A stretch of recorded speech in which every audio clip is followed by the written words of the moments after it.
T lymphocyte migration occurs during homing to lymphoid organs, exit from the vasculature, and entry into peripheral tissues. This process involves the adhesive interaction of the T cell surface with other cells. To examine this phenomenon in vitro, human T lymphocytes are isolated, cultured, and placed on tissue culture plates coated with the adhesive protein ICAM1 and chemokine SDF1. Images of T lymphocyte migration can then be acquired and analyzed.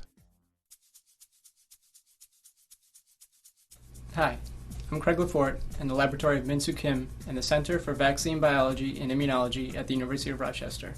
Today, we'll show you a procedure for the isolation and culture of human T lymphocytes and analysis of their migration in vitro. We use this assay in our laboratory to study the role of integrins in T cell migration. The major integrin in T cells is lymphocyte function-associated antigen 1, or LFA1. The specific ligands for LFA1 are the ICAMs, such as ICAM1. In addition, a chemokine signal is required for T cell migration to provide both a directionality signal as well as to activate integrins.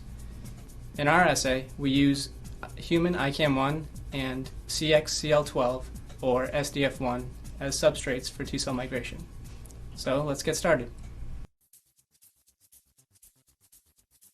After obtaining human blood from a healthy donor, allow the blood to cool to room temperature. This takes about 30 minutes. Once the blood is cooled, gently pipette 3 ml of room temperature polymorph density gradient media into an 8 ml round bottom polystyrene tube. Then, gently add 3 ml of whole blood on top. It is important